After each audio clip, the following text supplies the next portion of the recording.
Alhamdulillah, kita bersyukur kepada Allah Subhanahu wa taala karena pada kesempatan pagi hari ini kita bisa mengkaji kembali kitab yang ditulis oleh Syekh Abdul Razak bin Abdul Muhsin Al-Badar hafizahumallahu taala.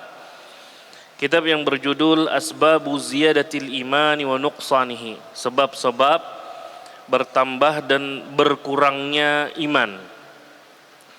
Pada banyak pertemuan yang lalu kita sudah mengkaji bahwasanya iman itu bisa bertambah dan bisa berkurang.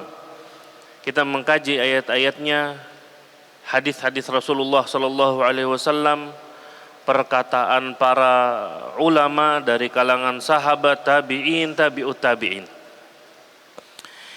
Dan pada saat ini kita akan memasuki awal pembahasan asbabu ziyadatil iman. Dalam kitab antum, awalnya kita akan masuki di halaman 9. Penulis hafizahullahu ta'ala membuat sebuah judul Asbabu Ziyadatil Iman, sebab-sebab bertambahnya iman, yang mana beliau memulai dengan mengatakan, laqad ja'alallahu subhanahu wa ta'ala likulli marghubin wa matlubin sababan wa tariqan yusilu ilaihi. Allah subhanahu wa ta'ala menciptakan bagi segala sesuatu yang disukai, yang dituntut untuk dilakukan, sarana dan jalan agar kita bisa sampai kepadanya. Wa inna ahamma wa a'zamal matalibi wa a'ammaha naf'an huwal iman. Adapun sesuatu yang dikaji, yang dikejar, yang dipelajari, yang diusahakan, sesuatu yang paling penting, yang paling agung untuk kita cari, untuk kita usahakan, dan yang paling besar manfaatnya, paling luas manfaatnya adalah iman. Wa qad ja'alallahu lahu mawadda katsiratan tajlibuhu wa tuqawwihi. Dan Allah Subhanahu wa taala telah menciptakan berbagai hal yang bisa mendatangkan keimanan dan menguatkannya. Wa asbaban adidatan taziduhu wa tunammihi, dan berbagai sebab yang bisa menambah keimanan dan menumbuhkannya, menambah dan menumbuhkannya. Wa idza fa'alaha al-ibadu qawiya yaqinuhu wa zada imanuhu. Apabila seorang hamba mengamalkan atau melaksanakan sebab-sebab yang bisa menambah dan menumbuhkan keimanan, maka keyakinannya akan semakin kuat dan keimanannya akan semakin bertambah. Bayyanaha Allahu fi kitabihi wa bayyanaha Rasulullah sallallahu alaihi wasallam fi sunnatihi. Sebab-sebab yang bisa menambah keimanan ini telah dijelaskan oleh Allah Subhanahu wa taala di dalam Al-Qur'an, dan juga telah dijelaskan oleh Rasulullah sallallahu alaihi wasallam di dalam sunnah-sunnahnya. Lalu beliau menyebutkan, wala'alla ahamma hadhil asbab ma yali. Dan di antara sebab-sebab terpenting yang bisa menjadikan iman kita bertambah adalah beberapa hal berikut. Yang pertama adalah ta'allumul ilmin nafi', mempelajari ilmu yang bermanfaat. Mempelajari ilmu yang bermanfaat. Pada kesempatan pertemuan kali ini kita akan mengkaji muqaddimah terlebih dahulu. Muqaddimah tentang ilmu itu sendiri. Kalau kita bicara ilmu, maka tidak lepas dari pembicaraan tentang amal. Ada ilmu, ada amal. Nah, jelas di situ terlihat. Kita ingin memahamkan terlebih dahulu apa itu ilmu dan apa itu amal secara umum.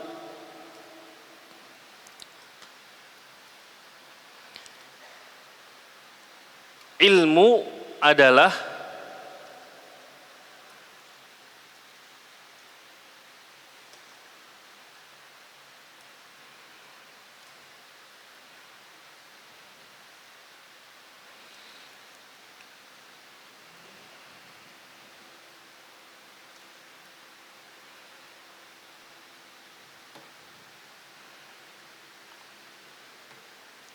proses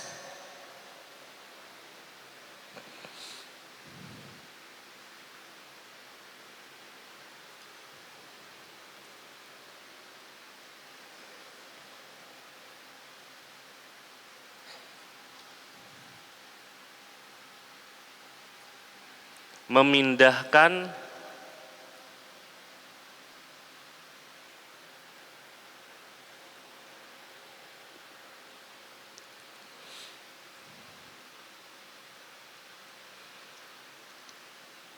gambaran tentang sesuatu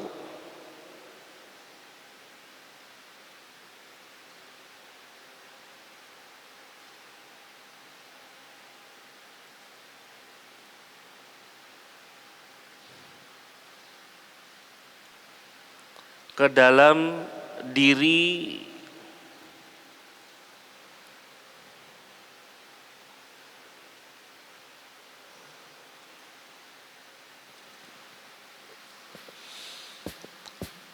seseorang yang mempelajarinya.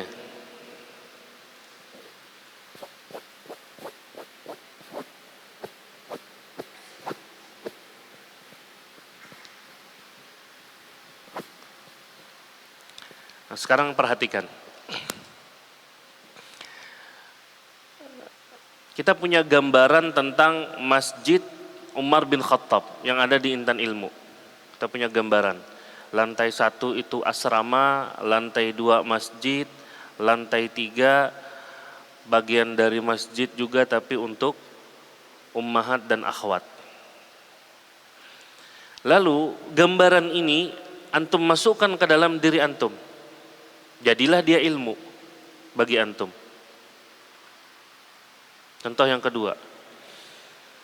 Di depan antum sini ada rak untuk tempat-tempat mushaf. Di sana ada perpustakaan, tempat kitab-kitab diniyah. Gambaran ini antum kumpulkan jadi satu, antum simpan ke dalam diri antum. Itu disebut dengan ilmu. Itu disebut dengan ilmu. Nah, sekarang bagaimana dengan beramal? Apa yang dimaksud dengan amal?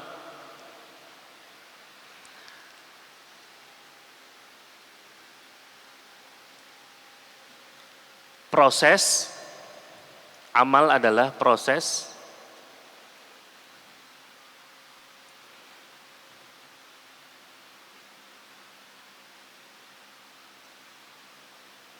memindahkan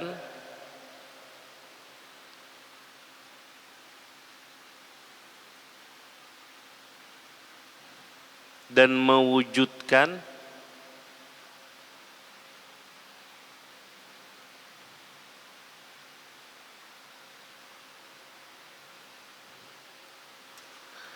gambaran ilmu yang ada di dalam diri.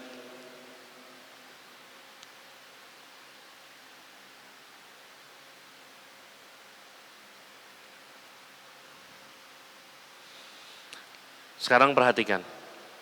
Tadi antum punya ilmu yang pertama tentang Masjid Umar bin Khattab. Antum mau sholat berjamaah. Mau sholat berjamaah. Kemana antum menujunya? Ke lantai 1, lantai 2 atau lantai 3? Lantai? Nah, berarti antum beramal berdasarkan ilmu yang antum miliki. Ilmu yang antum miliki adalah lantai 2 tempat melaksanakan sholat berjamaah bagi laki-laki. Kalau dia seorang perempuan ingin melakukan sholat berjamaah, dia naik ke lantai 1, lantai 2 atau lantai 3, dia mengamalkan ilmu yang dia miliki tentang Masjid Umar bin Khattab. Sekarang dia punya ilmu tentang di depan ini, rak ini tempatnya mushaf, dan dia punya ilmu juga tentang perpustakaan, tempat kitab-kitab diniyah. Orang ini pintar atau tidak kalau dia nyari buku fikih di rak sini? Pintar nggak dia? Dia punya ilmu tetapi nggak mengamalkan ilmunya. Dia cari buku fikih di sini. Padahal dia tahu di sini itu tempatnya mushaf. rak-rak yang ada di samping kiri kanan antum itu tempatnya mushaf. Dia malah cari buku fikih di situ. Ketemu nggak? Nggak ketemu. Kenapa dia nggak ketemu buku fikih yang dia cari? Karena dia tidak mengamalkan ilmunya. Dia tidak mengamalkan ilmunya. Sudah ya? Tahu sudah apa itu ilmu? Itu gambaran yang ada di luar, kita gambarkan dengan baik dan benar, lalu kita tanamkan ke dalam diri kita. Itulah ilmu. Terlepas dari ilmu syar'i atau tidak syar'i nanti. Kemudian mengamalkannya bagaimana? Mengamalkannya sesuai dengan ilmu yang kita punya tadi.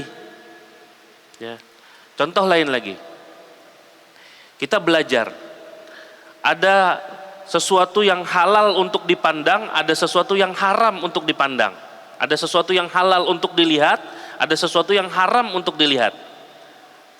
Kita punya informasinya. Yang halal dilihat adalah pepohonan, pemandangan alam, ya. Kemudian yang haram dilihat aurat, aurat laki-laki, aurat perempuan secara umum. Rumah orang yang terbuka pintunya itu haram dipandang, nggak boleh. Walaupun pintu rumahnya terbuka, nggak boleh kita pandang. Apalagi sampai kita mencari celah untuk bisa mengintip rumah orang tersebut, itu haram dilakukan. Halal bagi orang yang punya rumah untuk nyolok matanya sampai buta. Sudah kita punya ilmu itu. Ini yang halal, ini yang haram. Kita simpan dalam diri kita. Artinya kita sudah punya ilmu. Nah sekarang ketika kita keluar dari pesantren, naik bis Tayo, di situ ada pemandangan yang halal untuk dipandang, ada yang haram. Dia dikatakan beramal dengan ilmunya ketika dia praktekkan. Oh ini yang halal, dia lihat-lihat saja yang halal. Yang haram dia tundukkan pandangannya. Artinya dia beramal dengan ilmunya. Faham? Apa di sini ya? Oke, kita lanjut. Ilmu itu secara umum ada dua bagian. Kalau dibagi dari sisi pemberian Allah Subhanahu wa taala kepada kita tentang ilmu itu sendiri. Ada ilmu yang Allah berikan, ada ilmu yang tidak Allah berikan untuk kita.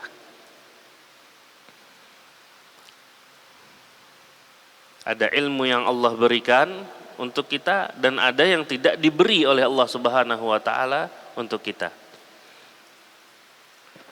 Jadi ada dua ya.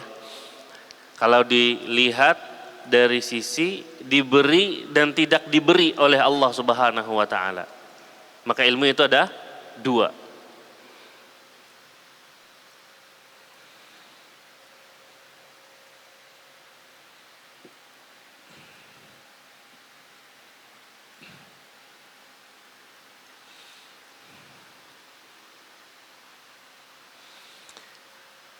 Ilmu yang diberikan oleh Allah Subhanahu wa taala secara umum adalah ilmu yang bermanfaat bagi kita di dunia dan di akhirat.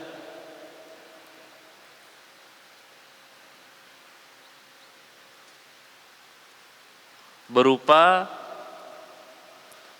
ilmu tentang iman,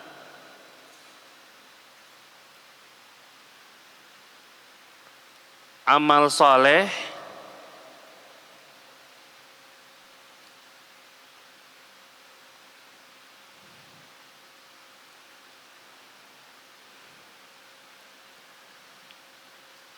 dan bagaimana menjalani kehidupan di dunia. Ilmu tentang iman, amal soleh, dan bagaimana cara menjalani kehidupan di dunia. Ini ilmu yang Allah berikan kepada kita. Pasti bermanfaat untuk dunia dan akhirat kita. Ilmu tentang iman, amal soleh, dan bagaimana cara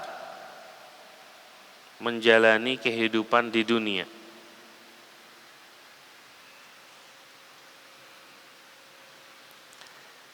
juga diberitahu oleh Allah Subhanahu wa taala mana yang memudaratkan dunia dan akhirat kita. Tadi ilmu yang bermanfaat untuk dunia dan akhirat, juga diberi oleh Allah Subhanahu wa taala kepada kita ilmu tentang yang bisa memudaratkan dunia dan akhirat kita, berupa kekufuran, kesyirikan, dan kemaksiatan. Kekufuran, kesyirikan, dan kemaksiatan. Semua itu pasti bermudarat untuk dunia dan akhirat kita.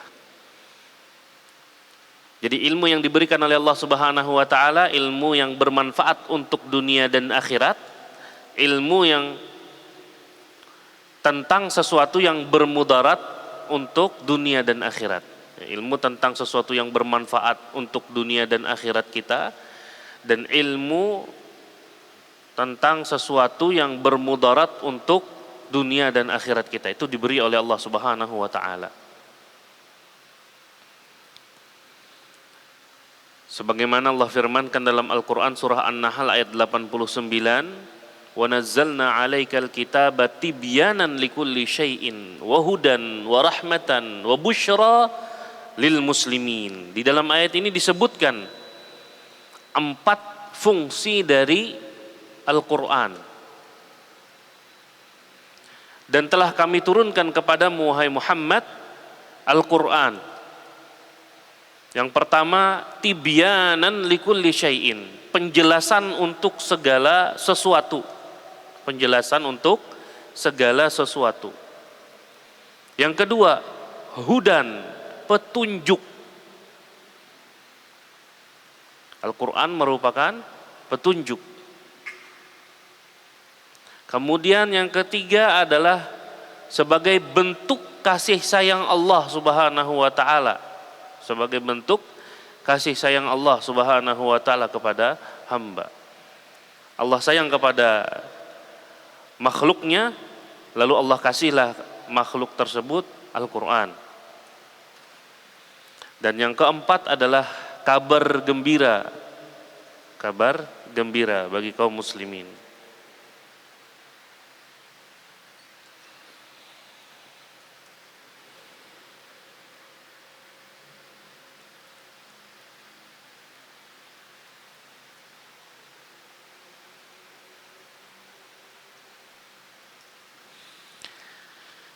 Ini ilmu yang apa? Yang diberikan oleh Allah Subhanahu wa taala untuk kita. Ada ilmu yang tidak diberikan sama sekali oleh Allah Subhanahu wa taala untuk kita. Allah simpan ilmu tersebut khusus untuk dirinya sendiri. Ilmu yang tidak diberikan oleh Allah Subhanahu wa taala itu Allah simpan untuk dirinya sendiri. Karena kita tidak memerlukan ilmu tersebut. Tidak ada maslahat bagi kita untuk mengetahuinya.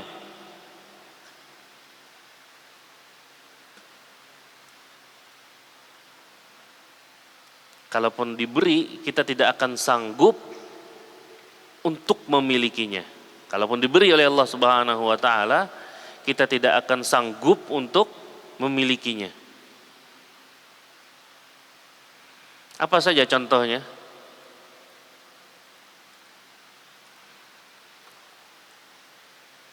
Ilmul ghaib. Ya.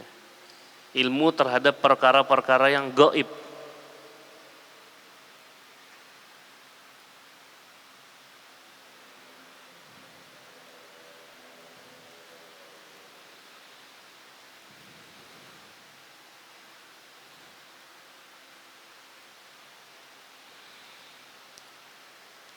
Kapan terjadi kiamat?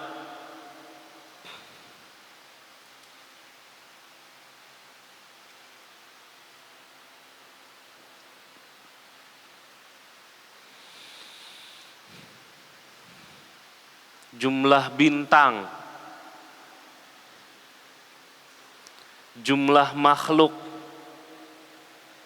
Nah, itu ilmu-ilmu yang tidak perlu untuk kita ketahui, nggak ada hajat bagi kita untuk mengetahuinya. Banyak sekali perkara yang sekiranya kita tidak tahu itu tidak bermudarat bagi kita. Sekiranya kita tidak tahu tidak bermudarat bagi kita. Apa mudaratnya? Antum tidak tahu makanan kesukaan Imam Ahmad, ada mudaratnya enggak? Antum tidak tahu nama ibunya Imam Syafi'i, ada mudaratnya enggak?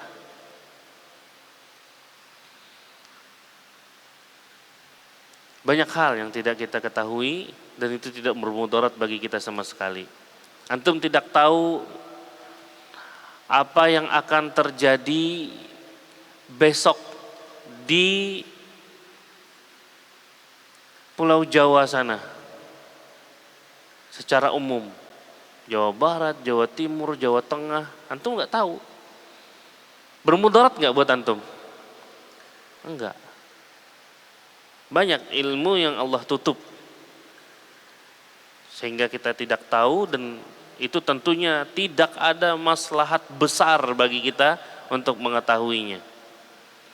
Dan ketika kita tidak tahu, tidak ada mudarat sedikit pun bagi kita ketika kita tidak mengetahuinya. Jadi kalau Allah simpan ilmu tersebut, jangan coba cari-cari, ya. Sedikit maslahatnya kalau antum tahu. Ya. Antum tahu nggak di mana, di belahan bumi mana sekarang Dajjal berada? Lagi ngapain Dajjal itu? Lagi duduknya bersila, atau lagi berbaring, atau lagi ngobrol dengan dirinya sendiri? Ada manfaatnya. Ya'juj Ma'juj, kan banyak Ya'juj Ma'juj ini. Ada manfaatnya. Antum tahu di mana tempat Ya'juj Ma'juj? Kalaupun antum tahu, antum mau ngapain coba sama Ya'juj Ma'juj? Kalau mereka keluar, nggak bisa menang juga perang lawan mereka.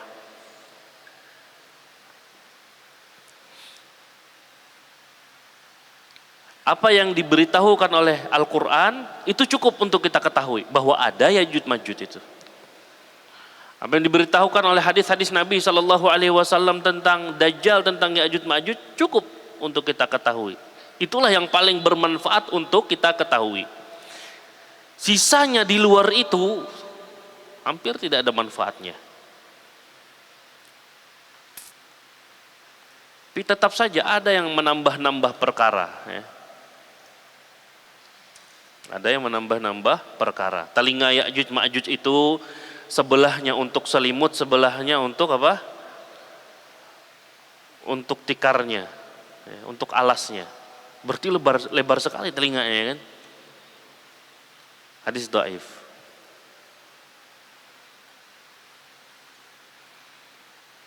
Ada ilmu yang diberi oleh Allah Subhanahu wa taala, itu yang ada di dalam Al-Qur'an dan dijelaskan oleh Rasulullah sallallahu alaihi wasallam melalui hadis-hadisnya, itu pasti bermanfaat untuk dunia, untuk akhirat kita.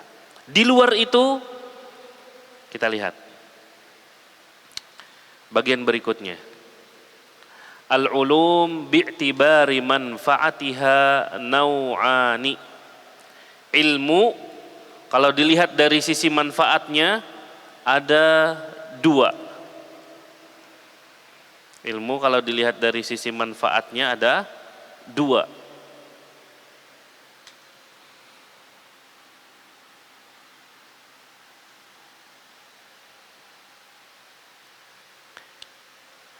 Yang pertama,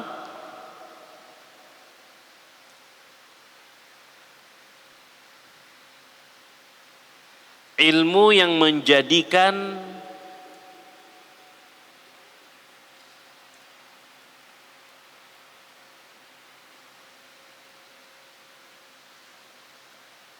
hamba sempurna.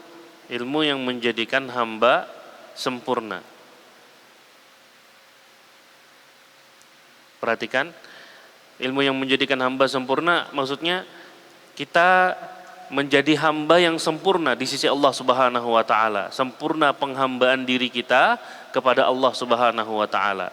Makanya ditambahkan hamba yang sempurna.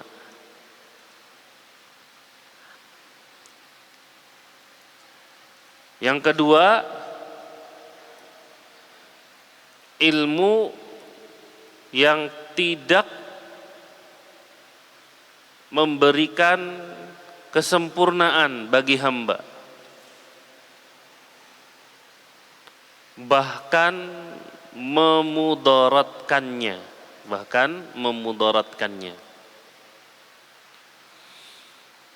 Yang kedua, perhatikan ya. Yang pertama, ilmu yang bisa menjadikan kita sebagai hamba yang sempurna di sisi Allah Subhanahu wa taala itu ringkasnya ilmu tentang Allah Subhanahu wa taala, tentang perbuatan-perbuatan yang hanya Allah Subhanahu wa taala mampu melakukannya. Sangat bermanfaat ilmu ini. Ya, mengetahui perbuatan apa saja yang hanya Allah mampu melakukannya. Ini sangat bermanfaat. Dengan mengetahuinya kita selamat dari syirik di dalam tauhid rububiyah. Jika seorang hamba selamat dalam atau dari tauhid kesyirikan dari dalam tauhid rububiyah, ya, jika seorang hamba selamat dari kesyirikan di dalam tauhid rububiyah, dia beranjak kepada hal berikutnya. Dia harus mempelajari nama-nama Allah dan sifat-sifat Allah Subhanahu wa taala. Agar dia bisa mentauhidkan Allah dari sisi nama-nama yang khusus milik Allah, tidak boleh dinamai dengannya makhluk, nama-nama yang khusus milik Allah. Juga sifat-sifat yang khusus milik Allah, enggak boleh makhluk disifati dengan sifat itu. Dengan ini hamba bisa mentauhidkan Allah dengan tauhid asma was sifat. Dan dengan ini pula hamba bisa selamat dari kesyirikan. Kesyirikan dalam masalah apa? Kesyirikan dalam masalah tauhid asma was sifat. Kemudian ilmu yang paling bermanfaat berikutnya adalah ilmu tentang syariat Allah Subhanahu wa taala. Mana yang ibadah, mana yang bukan ibadah, mana yang halal, mana yang haram, mana yang wajib, mana yang sunnah, mustahab, dan seterusnya. Ilmu tentang syariat Allah Subhanahu wa taala. Fungsinya apa? Di dalam syariat Allah ada yang namanya ibadah. Ketika antum tahu itu ibadah, maka hanya boleh dipersembahkan kepada Allah Subhanahu wa taala. Ketika kita mempelajari syariat Allah, kita akan kenal yang namanya ibadah.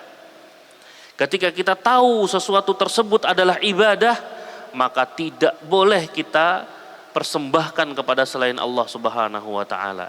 Ketika kita persembahkan ibadah hanya kepada Allah, artinya kita mentauhidkan Allah dengan tauhid uluhiyah.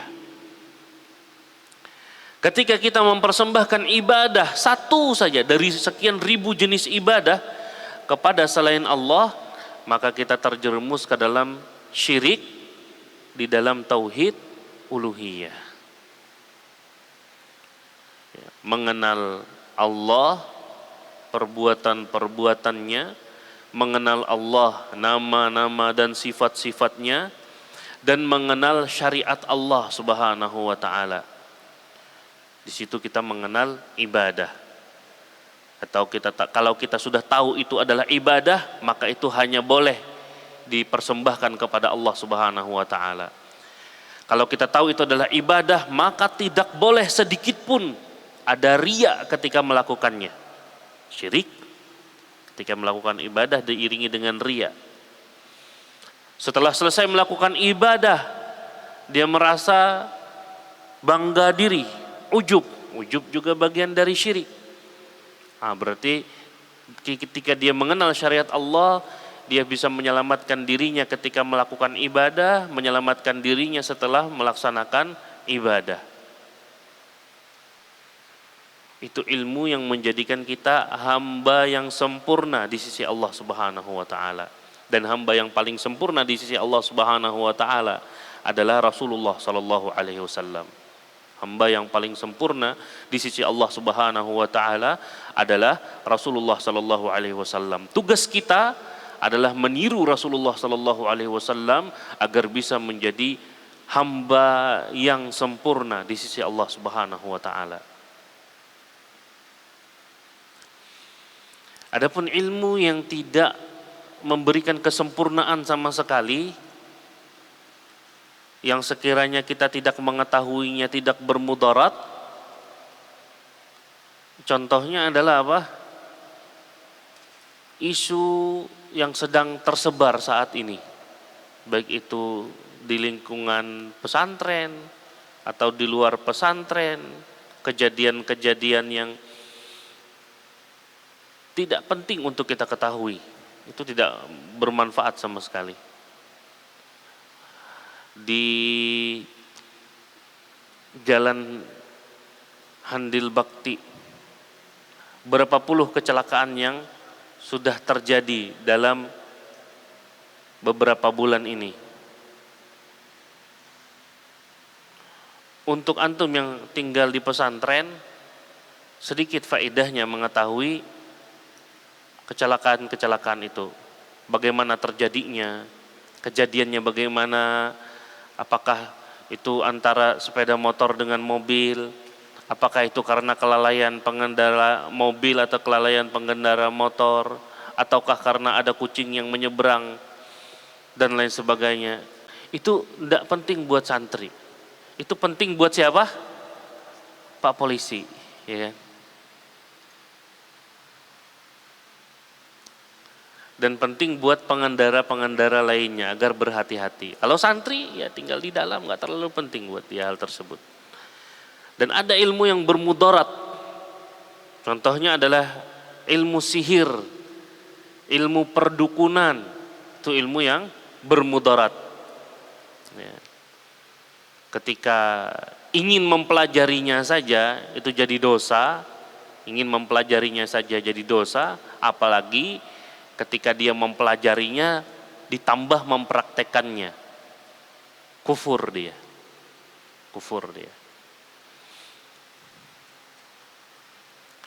Kita lanjut lagi, masih tentang ilmu.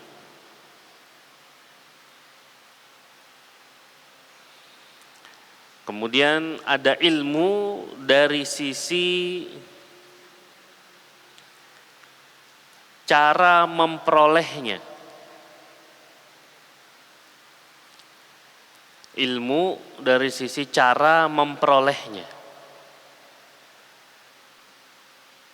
Ada 3 tingkatan. Ada 3 tingkatan.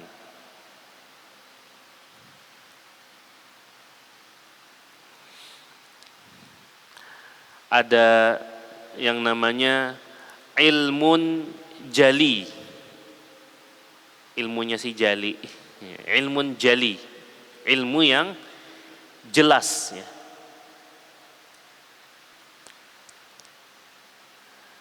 Ilmun jali, ilmu yang jelas. Kenapa jelas? Karena dia bisa diperoleh melalui indera kita, dengan pendengaran, dengan penglihatan, dengan akal. Kita bisa cerna. Itu ilmu yang jelas. Contohnya ilmu tentang Masjid Umar bin Khattab, dia ada 3 lantai, itu dilihat oleh kita langsung, jelas kan, tidak ada kesamaran di situ.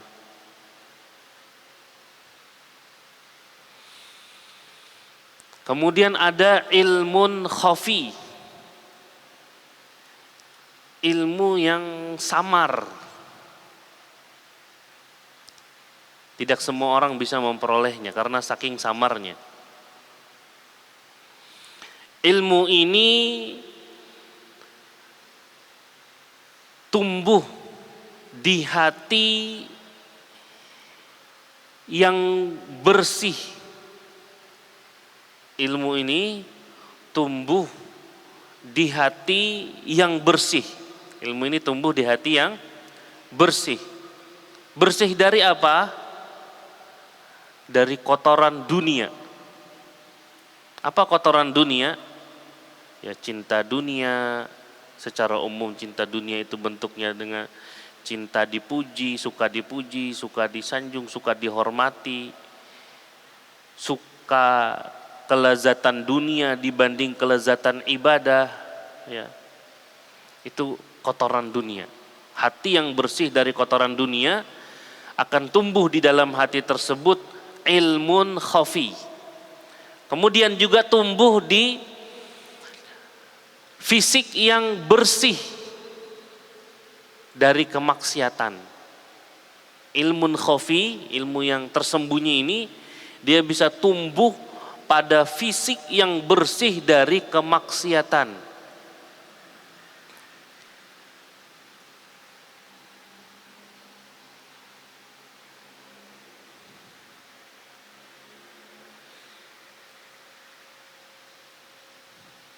Di antara bentuk ilmun khafinya adalah apa?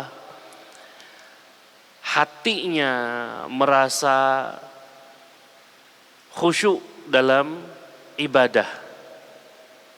Hatinya bisa khusyuk dalam ibadah. Hatinya bisa merasakan kelezatan ibadah. Rasa lezat itu kan ilmu. Antum bisa membedakan manis, asin, dan pahit. Gula itu manis, antum sudah cicipi, antum bisa bilang gula itu manis. Artinya antum sudah punya ilmu tentang manisnya gula. Asin, antum sudah mencicipi, garam itu asin. Jadi antum tahu, oh kalau ini asin ini karena bentuknya seperti garam.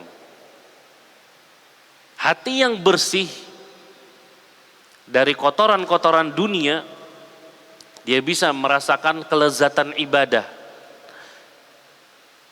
Ibadah yang paling pertama dia rasakan kelezatannya adalah zikir kepada Allah Subhanahu wa taala.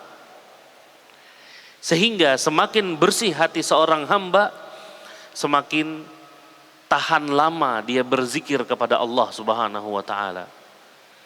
Hal ini sebagaimana disebutkan oleh Utsman bin Affan radhiyallahu taala anhu. Sekiranya hati kita bersih, kita tidak akan pernah puas dari membaca Al-Quran. Sekiranya hati kita bersih, kita tidak akan pernah puas dari membaca Al-Quran. Karena hati kita bermasalah, baca Al-Quran sebentar langsung ngantuk, ya kan? Baca Al-Quran sebentar sudah lelah, matanya lelah, mulutnya lelah, macam-macam saja rasa sakitnya. Dan itu ternyata rasa sakit itu lebih menonjol daripada lezatnya membaca Al-Quran tersebut. Berbeda dengan Rasulullah SAW, para sahabat yang fisik mereka sehat. Kita beralih kepada fisik yang sehat. Fisik mereka sehat. Sehatnya bagaimana? Selamat dari berbagai kemaksiatan. Kelezatan beribadah di dalam fisik itu terbukti. Mereka tidak terlalu memikirkan bengkaknya kaki ketika sholat malam. Padahal bengkaknya kaki sakitnya mereka rasakan juga. Tapi kelezatan beribadah itu lebih dominan. Sehingga sakitnya bengkaknya kaki itu dinomor sekiankan. Tidak terlalu dia pedulikan.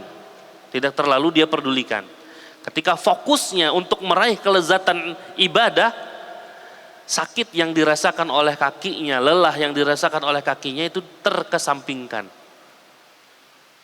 Baik sengaja maupun tidak sengaja. Ada yang sengaja, iya. Salafun saleh ada yang dia rusak kakinya. Dokter memutuskan untuk dipotong.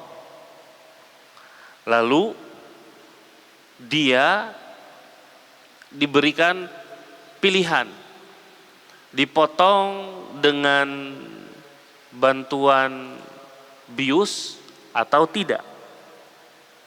Tanya sama dia, biusnya apa? minum khamar sampai mabuk. Kalau mabuk sudah lupa rasa sakit.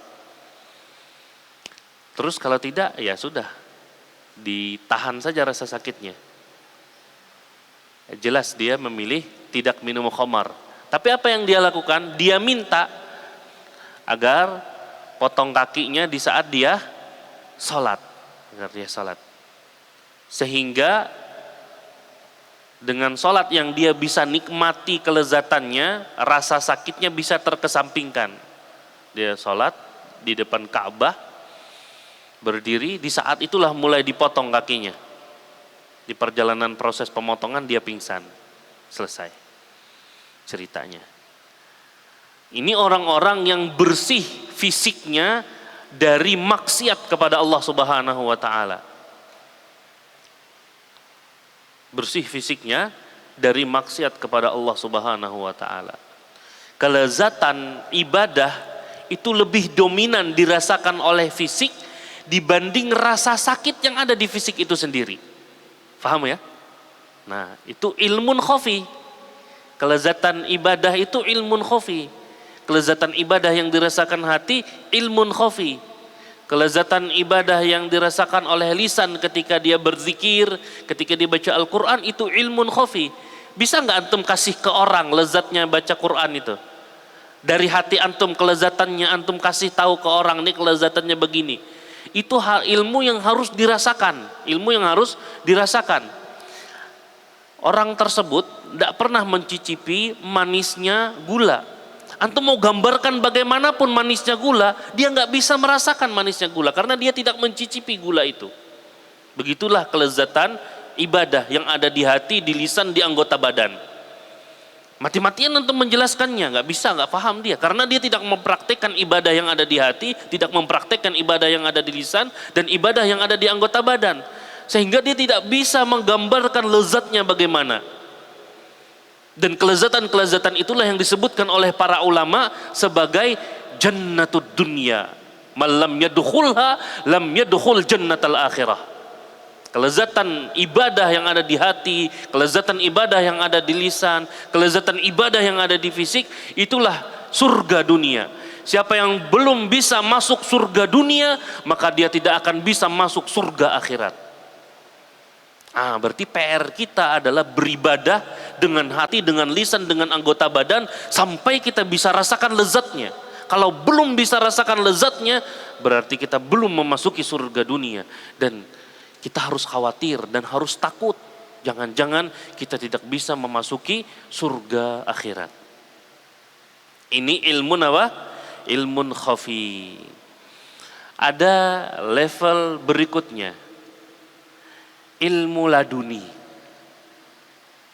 Ilmun laduni.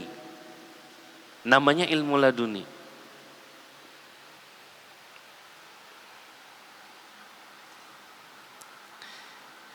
Ilmu yang Allah Subhanahu wa taala berikan secara langsung kepada hamba.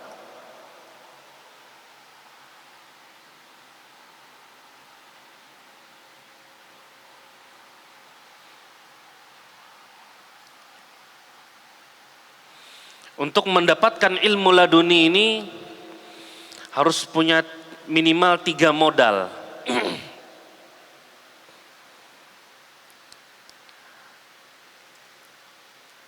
Dia ketika beribadah jujur ibadahnya kepada Allah Subhanahu wa taala. Ketika beribadah itu jujur. Memang dia pengen jadi hamba Allah, jujur dia.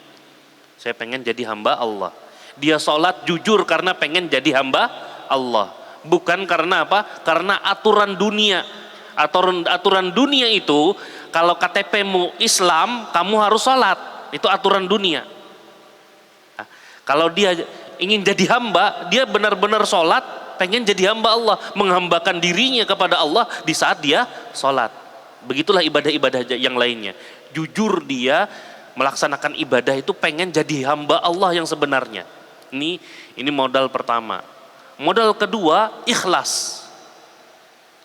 Ketika dia beribadah kepada Allah Subhanahu wa taala, motivasinya cuma satu, mencari ridha Allah Subhanahu wa taala. Memang ada orang yang pengen jadi hamba Allah, tetapi bersamaan dengan itu dia pengen juga nikmat-nikmat yang lainnya. Ya boleh-boleh saja, sah-sah saja, tapi keikhlasan lebih utama ketika dalam proses ibadah. Hanya ada sebagian ibadah saja yang boleh ditambah embel-embel kepentingan dunia, silaturahim. Kalau dia menjalin silaturahim, dia menjalankan ibadah. Kalau dia menjalin silaturahim, dia tambah apa? Tambah luas rezekinya, tambah panjang umurnya. Ya sah-sah saja seperti itu. Tapi ikhlas, memurnikan ibadah hanya untuk mencari ridha Allah lebih utama. Yang pertama apa? Jujur, pengen jadi hamba Allah. Yang kedua apa? Ikhlas, hanya ingin mencari ridha Allah dalam ibadahnya. Dan yang ketiga, mutaba'ah, benar-benar persis seperti apa yang dilakukan oleh Rasulullah Sallallahu Alaihi Wasallam.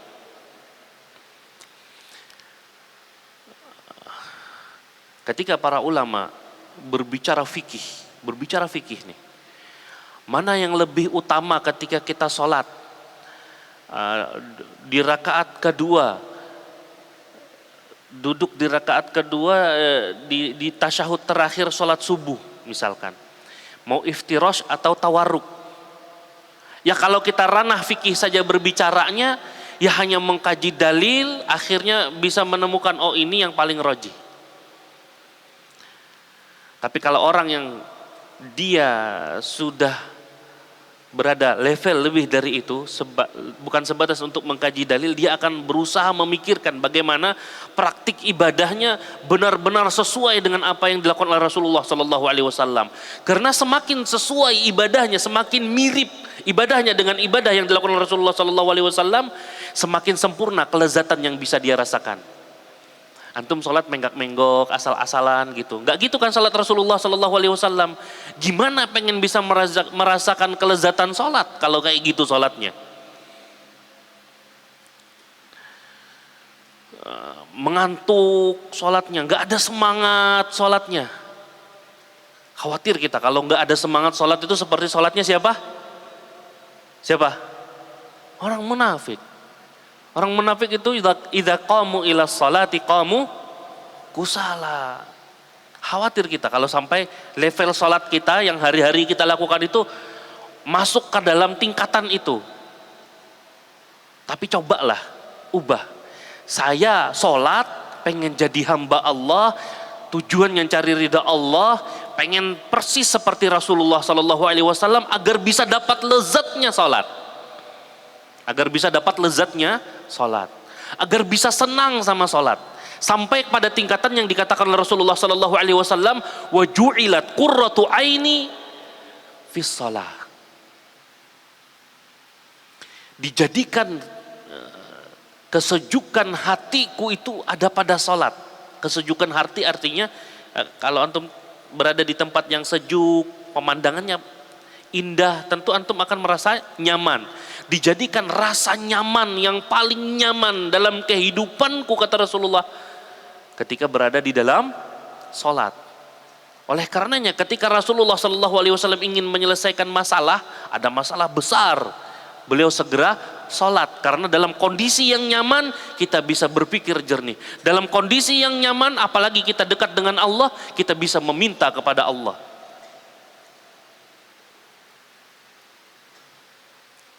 Ada ilmu laduni. Bentuknya bagaimana ilmu laduni ini? Bentuknya dijelaskan di sini bahwa ilmu laduni ini adalah ilmu pemahaman tentang Al-Quran, tentang As-Sunnah yang tidak pernah diberikan, yang belum pernah dibukakan kepada orang lain sebelumnya. Pemahaman tentang Al-Quran, tentang As-Sunnah. Cara memahaminya, ya bentuk pemahamannya sudah bulat dari Rasulullah, dari sahabat.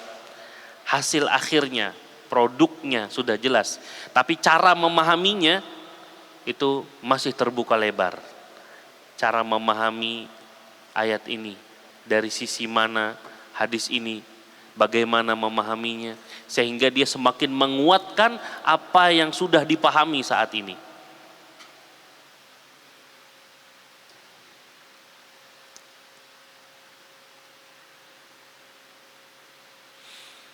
Disebutkan fayaftahullahu lahu min fahmil kitabi was sunnah bi amrin yakhussuhu bihi.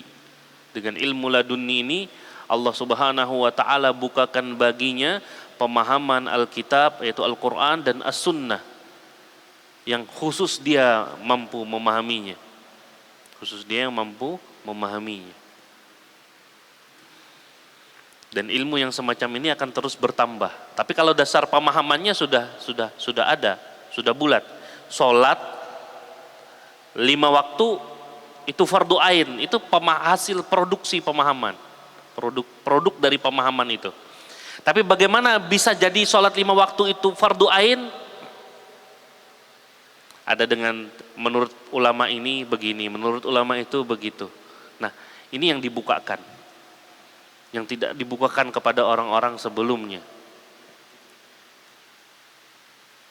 Cara memahaminya. Sehingga kalau antum ingin kuat pemahaman di dalam memahami pelajaran yang berkaitan dengan Al-Quran, berkaitan dengan hadis Rasulullah Sallallahu Alaihi Wasallam, kuatkan juga ibadah-ibadah antum dengan 3 modal utama tadi, jujur, ikhlas, dan mutaba'ah. Lakukan itu semirip mungkin dengan apa yang dilakukan oleh Rasulullah Sallallahu Alaihi Wasallam, semirip mungkin. Ini ada 3 jenis ilmu kalau dilihat dari cara menghasilkannya, cara mendapatkannya.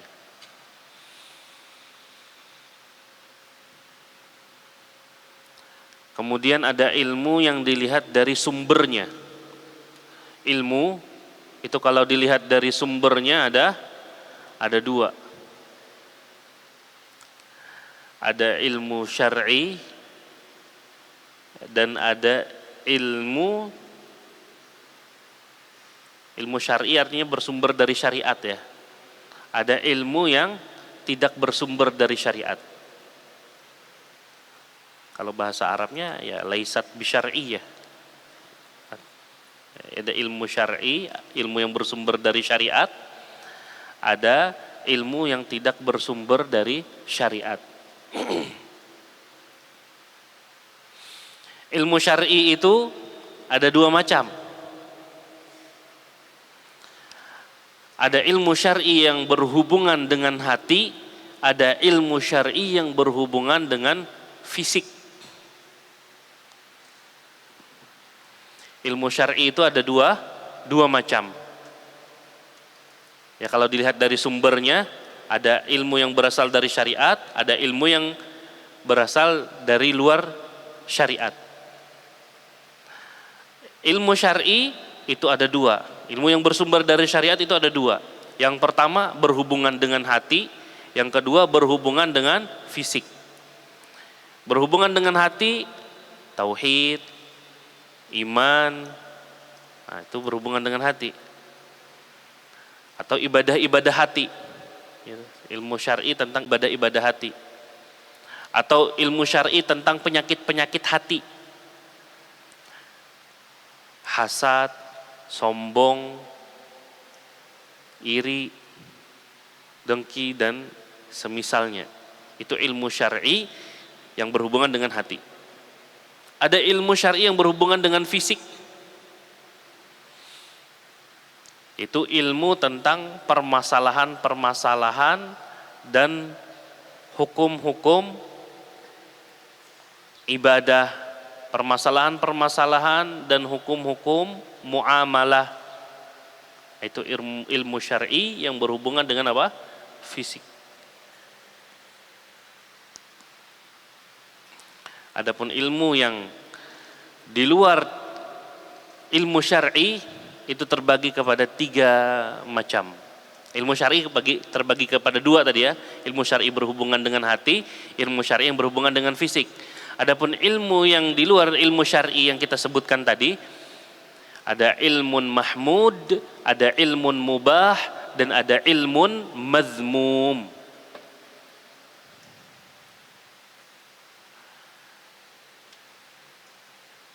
Ini dia. Ada al-ilmul mahmud, ada ilmun mubah dan ada ilmun madhmum.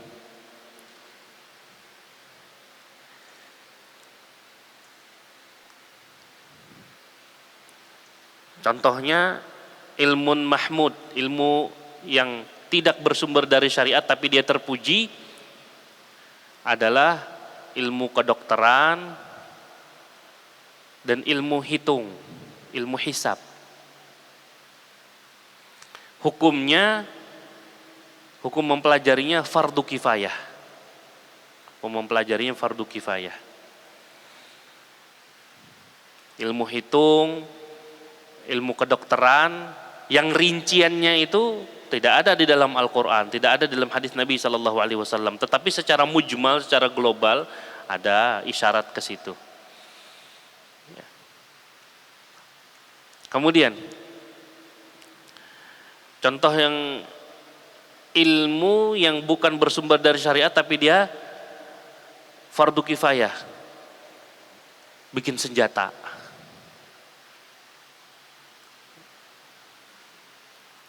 Kemudian bikin apa lagi? Ya, memproduksi barang-barang yang diperlukan secara umum. Di sini disebutkan kullu ma yahtajuhun nas fi hayatihim. Segala sesuatu yang diperlukan oleh manusia di dalam kehidupannya. Menjahit itu diperlukan oleh manusia dalam kehidupannya.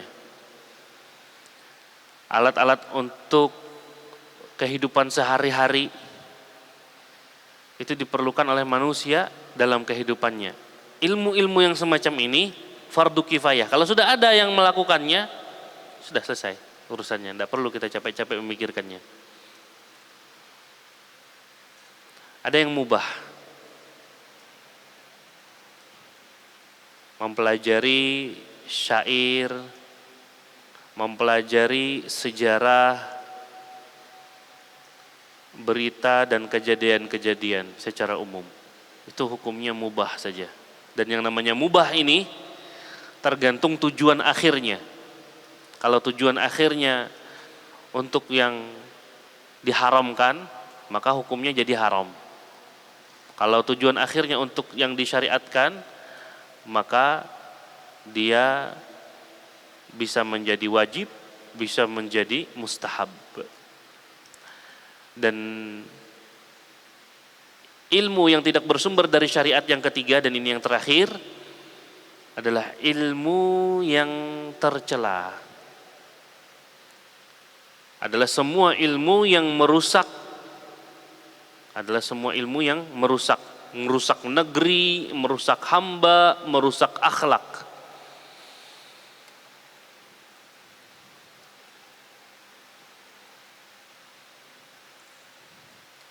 Contohnya ilmu sihir, perdukunan dan yang semisalnya tadi.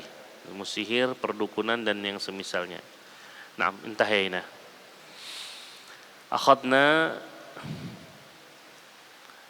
taksimat al-ulum wa i'tibaratiha. Kita sudah mempelajari pembagian-pembagian ilmu dan i'tibar-i'tibarnya. Ya. Ada beberapa sampai di sini, masih banyak sebenarnya.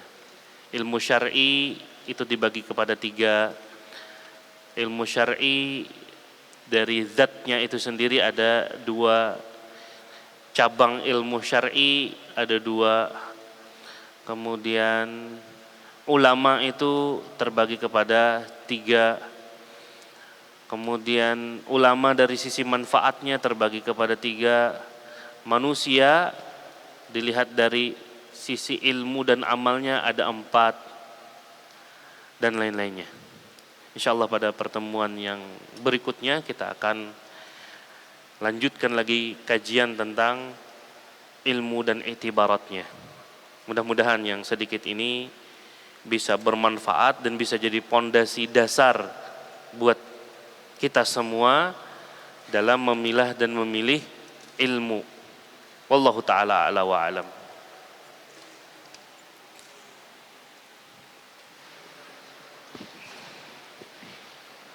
Kami ucapkan syukron wa jazakumullahu khairan kepada Al-Ustadz Abu Mahlid hafizahullah ta'ala yang telah menyampaikan nasihat dan ilmunya kepada kita semua. Semoga apa yang disampaikan tadi bermanfaat dan dapat kita amalkan dalam kehidupan sehari-hari. Alhamdulillah, sekian acara kajian Islam ilmiah pada pagi hari ini. Kami ucapkan jazakumullahu khairan wa barakallahu fikum kepada seluruh jamaah yang telah hadir. Kami memohon maaf yang sebesar-besarnya apabila terdapat kesalahan dan kekurangan. Kita tutup dengan kafaratul majlis. Subhanakallahumma wa bihamdik, asyhadu an la ilaha illa ant, astaghfiruka wa atubu ilaik. Wassalamualaikum warahmatullahi wabarakatuh.